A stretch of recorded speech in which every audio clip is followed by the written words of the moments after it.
Okay,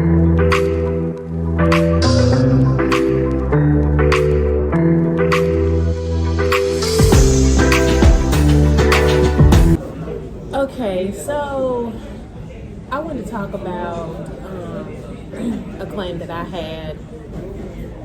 No, let's talk about this wear and tear on the roof versus the hail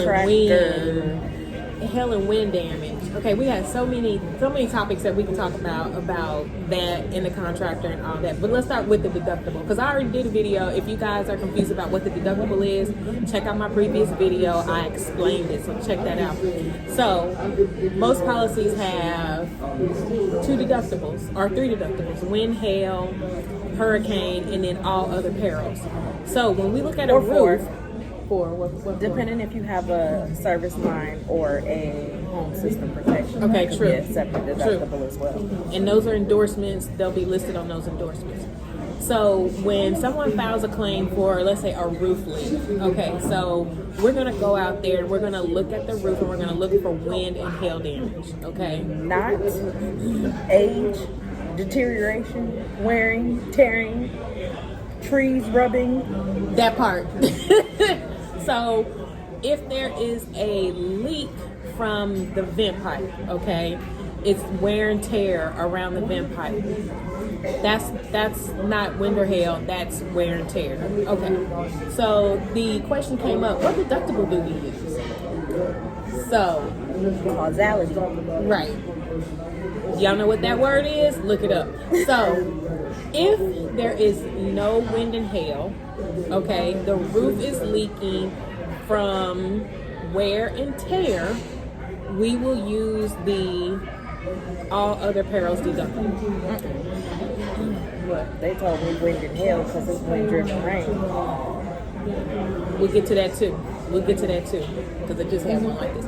So so she's right. There could be wind-driven rain. If you don't see any wear and tear up there on the roof, no wear and tear around the vent pipes, nothing that looks like water could be coming in from, then it's wind-driven rain. So the reason why I brought this up is because I had a claim yesterday where it was a roof leak, no wear and tear. No wind or hail damage to the roof. But there was a vent pipe. She had leaks all around the house. So for one, we had nail pops on the front slope, okay? Nail pops all across the front. On the back right, we had a vent pipe. You could clearly tell that was leaking from there because it was in the bathroom and it was water stained around the vent. Then on the opposite end of the house, on the back, there was another pipe and it was leaking in the laundry room. So it was clearly leaking because of that. Okay, but on the front slope, couldn't find out why it was leaking. No Damage. Yeah, nothing. So what I did for her, I told her that we had a couple things going on. So clearly the amount of rain or water that came in could not have been caused by wear and tear. Could not have been caused by wear and tear. So I had to say it was wind damage. I had to say it was wind-driven rain because there was no way that this amount of water that came in could have come in around the vent pipe or a nail pop in the shingle. So it had to be wear and tear. So I told her, what's a nail pop? Okay, so a nail pop is when, I want this to go. Yeah, can I have another? So a nail pop is when your shingle, when your nail, okay, so when it's installed, either they use the wrong length of nail or they put the nail in the wrong spot, and then over time it starts to pop up. And so it starts pushing a hole through the shingle. That causes an opening, so that's a hole in the shingle. So for her, I told her, hey. Or improper ventilation will also cause your nails to pop out. Okay, good point. So I told her, just to try to help her out, I could do you have two issues going on here.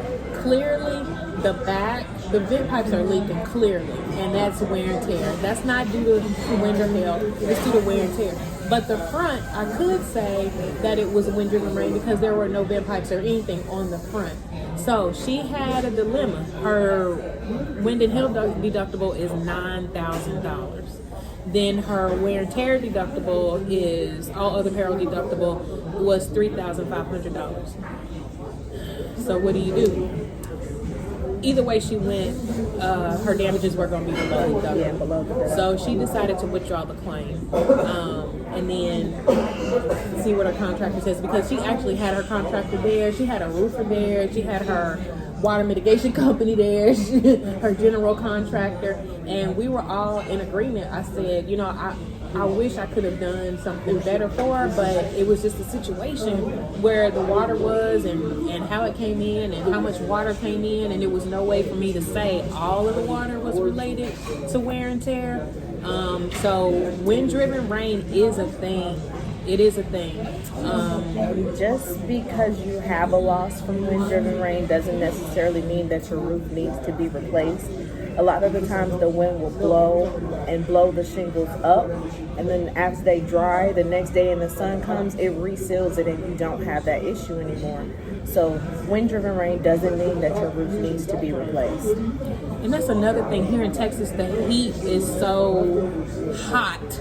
Okay, so when these shingles are lifted, it doesn't necessarily mean that they have to be replaced, like she said, because they have a seal on the bottom. They will reseal in the heat. If there's no debris and the shingles didn't bend, crack, break, then they can be resealed. They'll reseal. So for you homeowners out there, or even adjusters, don't let the contractor tell you that the roof needs to be replaced because you have some lifted shingles. Yeah.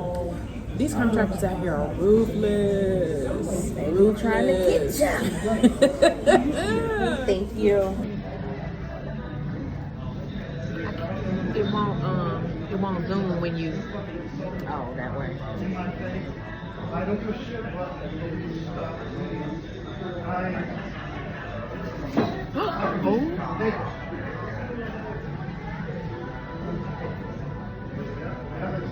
I can't zoom.